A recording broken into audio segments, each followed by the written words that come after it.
Bienvenidos a todos al canal, muchísimas gracias por estar aquí, siempre muchísimas gracias, en serio.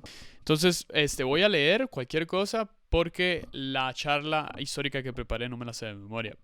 3, 2, 1 en ruso. Después de la caída del zar, revolución y más revolución, llegó la Unión Soviética. Una misteriosa nación llena de dolor, esperanza y más dolor.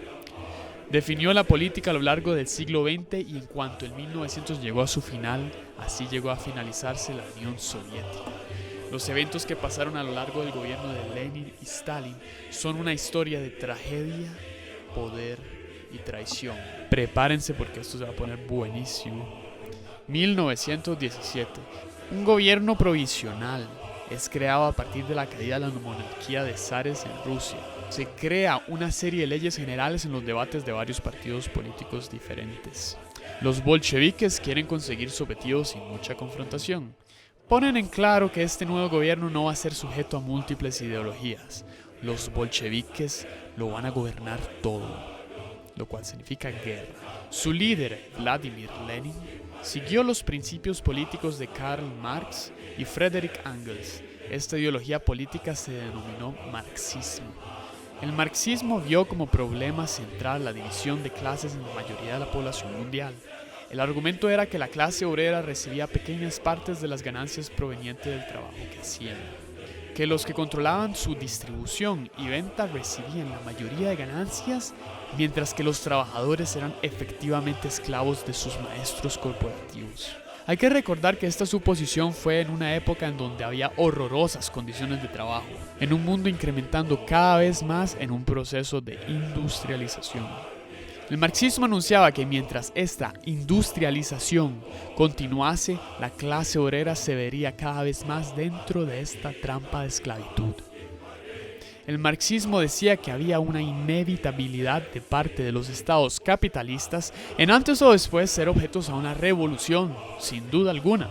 Esta revolución sería de la numerosa clase baja tomando control económico y político sobre la clase alta. Argumenta que idealmente no hay divisiones de clase social y que había una manera de lograrlo. Paso número 1. Aplicar el socialismo en un estado previamente capitalista. Aunque el socialismo es un mar de ideas demasiado grande para ser confinado en unos pocos pensamientos, algunas ideologías quieren abolir los mercados, por ejemplo, y otras no. Hoy vemos el socialismo implementado en mucho menos extremo método en varias naciones con un cierto éxito.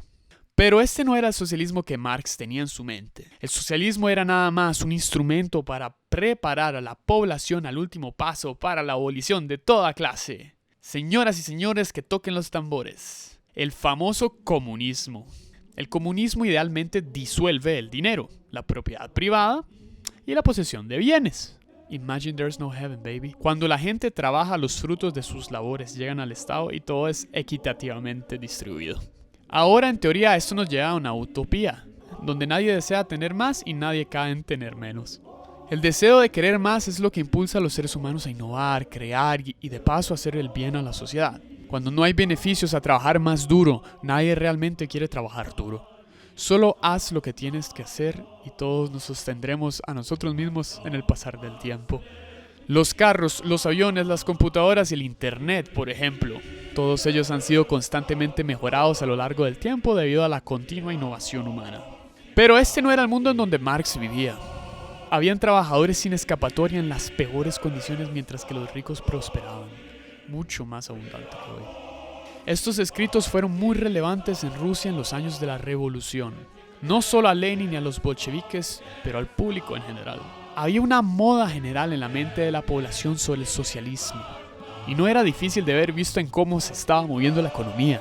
Los que estaban en la cima vieron esta moda como la perfectísima oportunidad de explotar la ideología y volverse a alguien apoderándose del poder político. Entonces todo esto nos lleva de vuelta a Lenin. Después de que los bolcheviques toman control de la nación, el ascenso de problemas políticos instantáneamente ocurre. La guerra civil rusa. Eran los bolcheviques contra la Armada Blanca. la cual era una mezcla de diferentes ideologías políticas que tenían el espíritu aparentemente autoritario absolutista de los contrincantes. Después de años de guerra, los rojos reclamaron la victoria al módico precio de 7 millones de vidas. Era una buena pista para decir en qué se convertiría la Unión Soviética en el futuro, señoras y señores. A Lenin haber tomado control de esta nueva nación, vio la oportunidad de implementar sus propias ideas políticas. Esta fue una alteración de la ideología marxista que se denominó leninismo. Él no lo veía como individuos que tenían que trabajar para ellos mismos, sino clases que tenían que trabajar para su propio mejoramiento. Quería que la gente se rindiera a sus sueños y deseos en nombre de su clase. El clasismo se volvió el paralelo soviético al nazismo. Claro, esta intención miraba llegar a ser una absoluta ideología a nivel global que fomentara revoluciones en todo el mundo. Recaía completamente en los hombros de Lenin y eso hacía su plan vulnerable. En 1922, Lenin sufre un derrame que limitó su calidad de vida y capacidades. Lenin se prepara para su aparentemente muerte cercana y avisa a 3 hombres para sostener su posición en su ausencia: Stalin, Kamenev y Zinoviev. Se veían a sí mismos como los futuros líderes de la Unión Soviética y planeaban esquemas políticos para su éxito. Los 3 no querían a Lenin interfiriendo con sus planes y Lenin estaba definitivamente enfadado. Lenin lentamente se recuperó y volvió a su posición, pero no por mucho. Lenin tenía sus dudas en las capacidades de Stalin en gobernar y liderar, y Stalin sabía eso. Lenin sufre su segundo derrame y esta vez es más grave que antes. Es en este periodo en que escribiría el documento conocido como el Testamento de Lenin. En este expuso su desconfianza en Stalin, cómo estaba moralmente en lo equivocado y que debería ser removido de su posición actual, la cual era secretario general del Partido Comunista de la Unión Soviética. Lenin dio el documento a su secretario para hacérselo saber al Kremlin. Justamente ese secretario estaba bajo el control de Stalin. De pura casualidad, de todos, ese era el que estaba bajo control de Stalin. Stalin leyó el testamento antes que alguien lo leyese primero y lo escondió, así asegurando su posición. Fue otro hombre que Lenin favoreció para que lo reemplazara, León Trotsky, en el que sí confiaba. Lenin muere. Nadie lee el testamento y Stalin aprovecha la oportunidad. Se hace el hombre del frente, liderando los procesos funerarios de Lenin. Exhibe el cuerpo de Lenin como si fuese un monumento. Decide que tiene que aprovecharse de una nación adolorida por su pérdida y lo hace de esta manera. Se posiciona al frente mientras aclama ser completamente fiel a las ideas de Lenin, que la nación puede progresar bajo su mando. Hace Lenin un ídolo y a él mismo el más aparente sucesor. Esta acción lleva a Stalin a concretarse en los libros de historia, pero no de la mejor manera. Marx se consideraba a sí mismo idealista. Lenin lo consideraba un revolucionario. Stalin lo consideraba malvado. Era fluida su posición, la de Stalin. Era todo acerca del poder de sí y no de la nación alrededor de él. La matanza alrededor de Stalin llega a los millones. Al no tener una mejor ideología a la cual apuntar, era todo sobre el poder, su propio poder. El cambio en la atmósfera soviética es inmediata. Todos se vuelven enemigos de Stalin. Cualquier persona que fuese capaz aquí o en el futuro, lejanamente, de frenar el puño de hierro de Stalin, era alguien del cual Stalin se hacía cargo. Claramente mata a quien sea que no esté de acuerdo con la ideología bolchevique. Pero no termina ahí, claramente. Stalin empieza a asesinar y exiliar a incontables miembros del Kremlin. Era en posición donde enteras familias de los políticos se mandaban a asesinar. Hombres, niños, no importaba. Y no necesariamente tenían que ser sus enemigos políticos. Muchos eran fieles a él. El simple hecho de que podía tener alguna aspiración política que algún día podría ponerse a la de él, era suficiente para Stalin. Corte de justicia, donde se decidía si eras culpable o no, abolida. Si se sospechaba que eras culpable, el castigo era obviamente la muerte. En 1928, Stalin empieza a demandar la instantánea industrialización del Estado, la implementación del colectivismo. Los granjeros que no les importaba mucho de las ideas del Kremlin y vivían en lo mínimo, de repente fueron despojados de su ganado y cultivo, que necesitaban para sobrevivir. Si se oponían, eran asesinados. La noción original era que todo podía distribuirse equitativamente, pero no funcionó. Por eso el hambre de las masas rusas resultó de entre 3 a 7 millones de muertos. ¿Por qué la redistribución nunca pasó?